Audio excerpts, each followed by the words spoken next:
I hope you're doing well. I want to thank you so much for joining me today. In Psalm chapter 1 and verse 1 we read, "Blessed is the man who walks not in the counsel of the wicked, nor stands in the way of sinners," says, "nor sits in the seat of scoffers." And we'll come back to those things and explain them in just a moment. It says in verse 2, "But his delight is in the law of the Lord. On his law, he meditates day and night." He's like a tree planted by streams of water that yields its fruit in its season, and its leaf does not wither. In all that he does, he prospers. And then in verse 4, the following verse, it says, the wicked are not so. The wicked are not so, but they are like chaff that the wind drives away. Verse 5, going there just really briefly, it says, "Therefore the wicked will not stand in the judgment, nor sinners in the congregation of the righteous. For the Lord knows the way of the righteous, but the way of the wicked shall perish." Going back up to verse 1. Blessed is the man. We see sometimes here that blessed means joyful or happy is the man, but in other cases it means favored by God, right? Blessed by God. And this could go either way.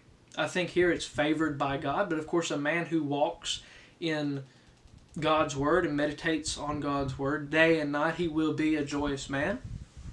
But the interesting thing here is this man, this blessed man, refrains from a couple of things. This blessed man does not walk in the counsel of the wicked. He doesn't walk with wicked people. He says he doesn't stand in the way of sinners. He doesn't even stand where they're walking. And it says, nor sits in the seat of scoffers, the people that say, you believe in God?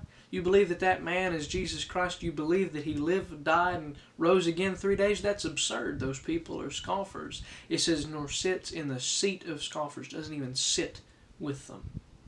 Doesn't take part in their shenanigans, if you will. He'll have no part in it. It says, but his delight is in the law of the Lord, and he meditates on it day and night. Both day and night he meditates on this. He thinks on these things. He dwells in this law. It says he's like a tree that's planted by streams of water. We see when trees have access, ready access to what they need. Here it's water. When they have access to that, they flourish. They don't struggle for anything because they have what they need readily available to them. It says here that his leaves they'll not wither, and he'll bring fruit in his season. But in verse 4 it makes that comparison. The wicked are not so. They're not that way. It says they're like chaff that's blown away by the wind. And of course this tree that's bringing forth fruit, well, it's good, it's going to flourish, but chaff is, as this verse says, very easily blown away. It's not good for anything except for fuel for a furnace. Matthew chapter 3 verse 12 tells us that Jesus will gather up the wheat into the barn. It says, but also that the chaff will burn up with an unquenchable fire. Matthew chapter 3 verse 12. Read it for yourself. It says the chaff will burn up with an unquenchable fire. So why is it in Psalm chapter 1 that he says the wicked are like chaff that are blown away? It's the same chaff and it's the same people. He says in verse 5, therefore the wicked will not stand in the judgment, nor sinners in the congregation of the righteous. They won't stand when it comes to judgment day.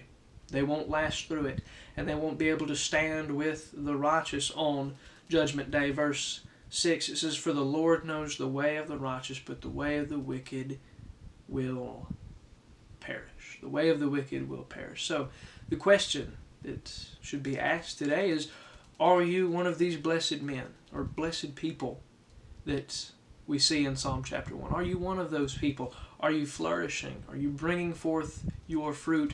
Or are you like chaff that's easily blown away? I want to thank you so much for joining me, and I certainly hope to see you tomorrow.